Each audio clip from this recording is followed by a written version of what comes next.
Assalamualaikum warahmatullahi wabarakatuh. Perkenalkan, nama saya Rafna Permata Insani dengan NIM G0025038.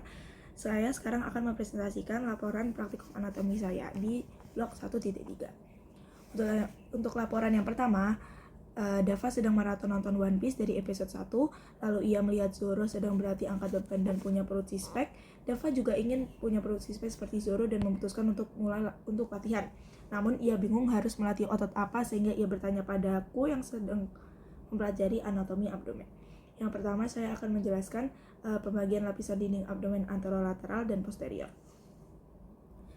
Jadi untuk lapisan dinding abdomen anterolateral sendiri itu terbagi menjadi 7. Yang pertama ada kulit, fascia superficialis, fascia profunda, musculi et aponeurosis, fascia transversalis, fascia extraperitonealis, dan peritoneum parietal. Jadi yang pertama ada kulit, lalu yang kedua ada fascia superficialis. Di fascia superficialis sendiri itu terbagi menjadi 2 fascia, yaitu fascia Kemper dan fascia Scarpa. Fascia Kemper merupakan fascia yang menjadi situs utama penyimpanan lemak, dan fascia Scarpa sendiri merupakan lapisan membranosa tipis. Lalu selanjutnya ada fascia profunda. Fascia profunda sendiri merupakan lapisan tipis jaringan ikat yang menutupi muskulus dan terletak tepat di bagian dalam fascia Scarpa. Lalu selanjutnya ada musculi et aponeurosis. Musculi et aponeurosis sendiri itu terdiri dari musculus obliquus externus abdominis, musculus obliquus internus abdominis, musculus transversus abdominis, musculus rectus abdominis, dan musculus pyramidalis abdominis.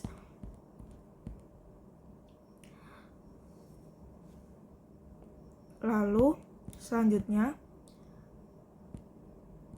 ada fascia transversalis. Fascia transversalis merupakan lapis berkelanjutan dari fascia profundus yang memagari cavitas abdominalis dan berlanjut ke dalam cavitas pelvis.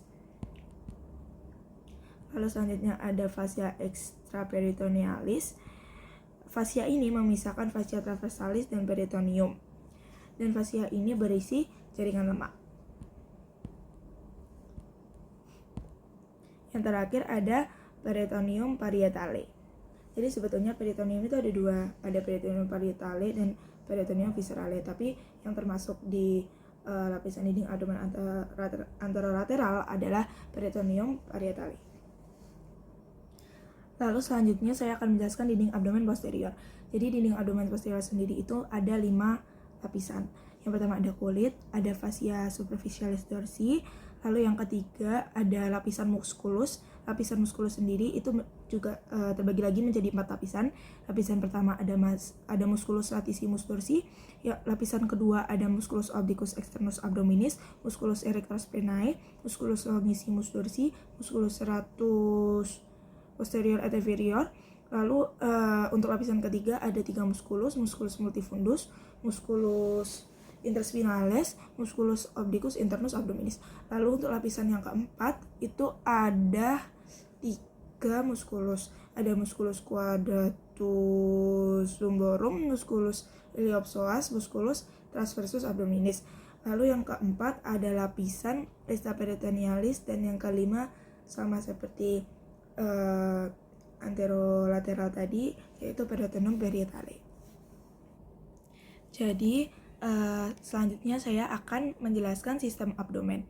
Sistem abdomen sendiri di sistem otot abdomen. Sistem otot abdomen sendiri terbagi menjadi 2, yaitu flat muscles dan vertical muscles.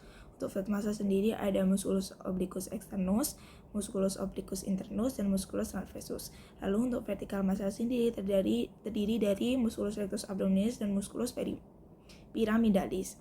Lalu di tengah sini,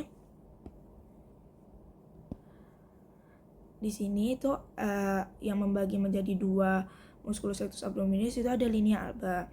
Lalu di sini itu ada intersectiones tendinae, yaitu musculus rectus abdominis yang dibagi menjadi 3 segmen.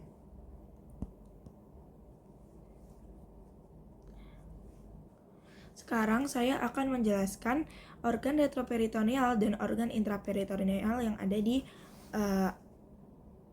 abdomen.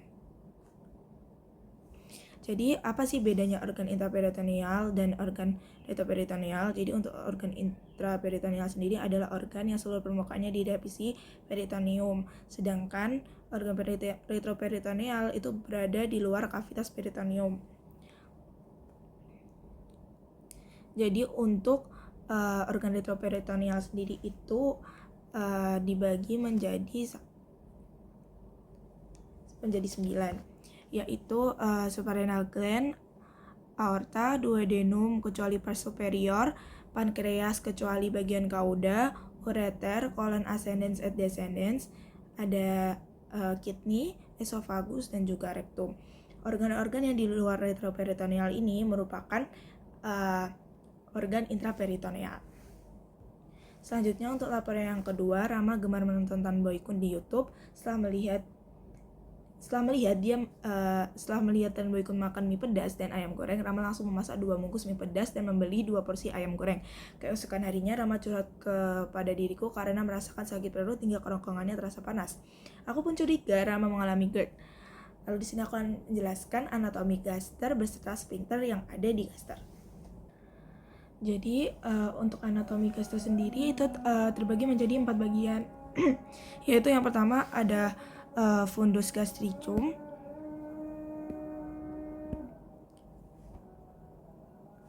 ini, lalu ada pars cardiaca, ada corpus gastricum atau badan dari gaster sendiri, lalu ada pars pylorica. Jadi gaster sendiri memiliki 2 sphincter, yaitu sphincter esophagus inferior atau lower esophageal sphincter yang di sini tempatnya dia merupakan perbatasan esophagus distal dan kardia lambung. Lalu yang kedua ada sphincter pylori yang merupakan perbatasan antara pylorus dan juga duodenum. Untuk laporan yang terakhir, Raka, seorang siswa kelas 11, merasa perutnya sakit sejak pagi. Awalnya rasa nyeri muncul di sekitar pusar dan hanya terasa nyeri kram ringan, namun beberapa jam kemudian nyeri tersebut berpindah ke bagian kanan bawah perut dan semakin tajam. Raka juga merasa mual, hilang nafsu makan, dan ketika teman sekelas yang menekan sedikit area tersebut, rasa sakitnya bertambah hebat. Di sini saya akan menjelaskan letak-letak appendix, letak yang paling umum, cara pengukurannya, beserta nama garis dan titik pengukurannya.